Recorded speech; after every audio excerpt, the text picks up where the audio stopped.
Bonjour et bienvenue à la Voix de Yeshua, la rubrique spirituelle du Centre Yeshua. Le thème de notre rubrique de ce jour est intitulé « L'appel à la vigilance spirituelle et au renoncement de soi ». Il est inspiré du logion 21 de l'Évangile de Thomas, dans lequel Yeshua a dit « Mes disciples sont comme des petits enfants installés dans un champ qui ne leur appartient pas. Quand les maîtres de ce champ viendront, ils leur ordonneront de leur laisser le champ. Eux, ils enlèvent leurs vêtements devant les maîtres du champ et ils les laissent.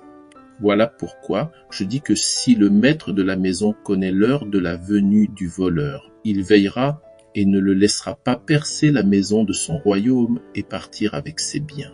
Quant à vous, soyez vigilants dans le monde et rassemblez bien vos énergies, afin que les brigands ne trouvent pas un moyen de parvenir à vous.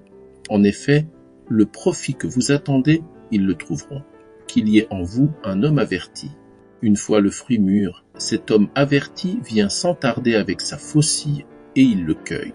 Que celui qui a des oreilles pour entendre, entende. Dans le premier énoncé de ce logion, à savoir, mes disciples sont comme des petits enfants installés dans un champ qui ne leur appartient pas. Yeshua utilise plusieurs symboles, tels que les disciples, les petits-enfants, le champ, les maîtres et les vêtements.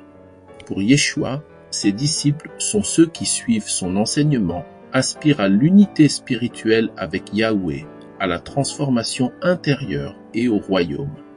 Les petits-enfants, de leur côté, symbolisent un état caractérisé par l'innocence, le détachement et la pureté spirituelle que les disciples de Yeshua doivent rechercher.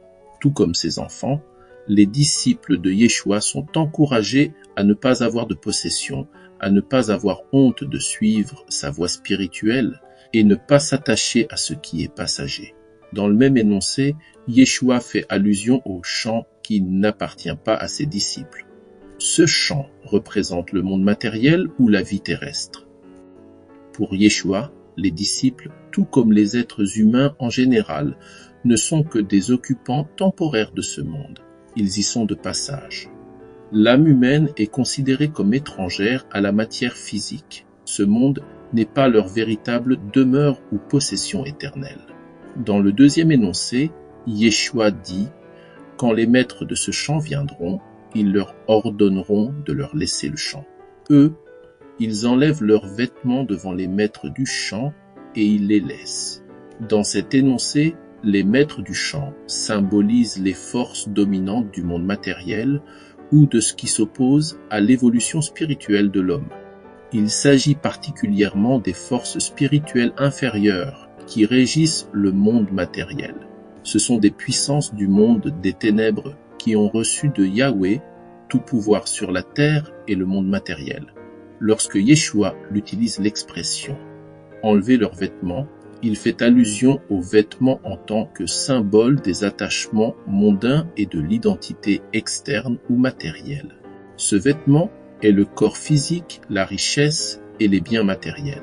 C'est ce qui nous couvre et nous lie au champ ou monde matériel. En précisant que les disciples vont enlever leurs vêtements devant les maîtres et les laissent.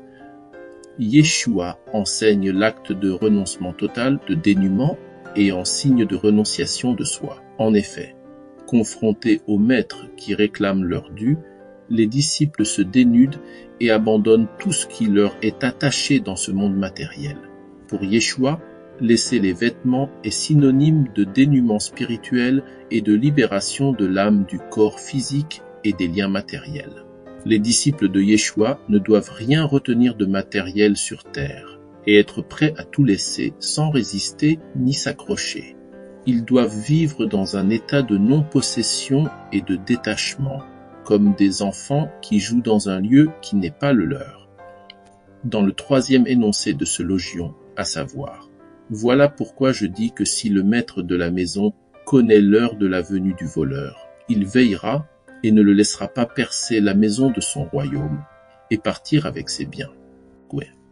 Yeshua utilise l'analogie du voleur et de la maison pour parler du danger spirituel et de la nécessité de la vigilance spirituelle. Dans cet énoncé, le maître de la maison est le disciple éveillé et conscient des réalités spirituelles du royaume de Yahweh, alors que le voleur représente les forces hostiles à la transformation spirituelle de l'homme et à son retour à l'unité spirituelle avec Yahweh.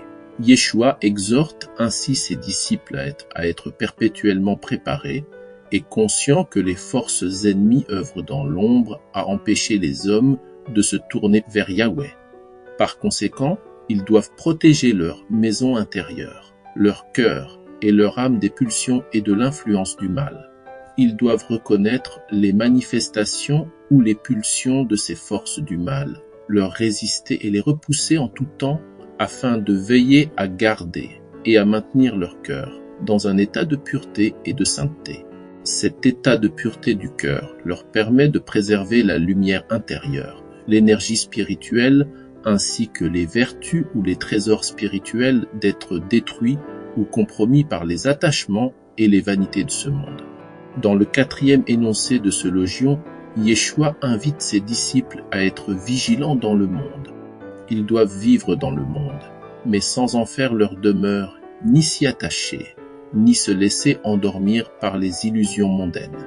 Il lance un appel à la concentration et à la maîtrise de soi, afin que leur énergie spirituelle et mentale reste conservée et concentrée, et non dispersée par des désirs inutiles, des soucis mondains et la prostitution de l'esprit à des pensées triviales.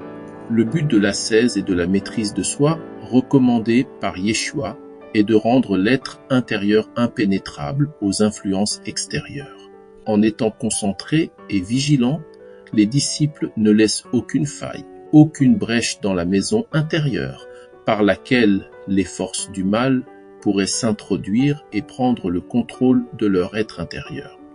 D'une manière générale, Yeshua enseigne que puisque le monde n'appartient pas aux hommes, ils doivent s'en désengager et se protéger spirituellement contre les puissances de ce monde, afin de ne pas perdre leur essence divine véritable, tout comme Yeshua.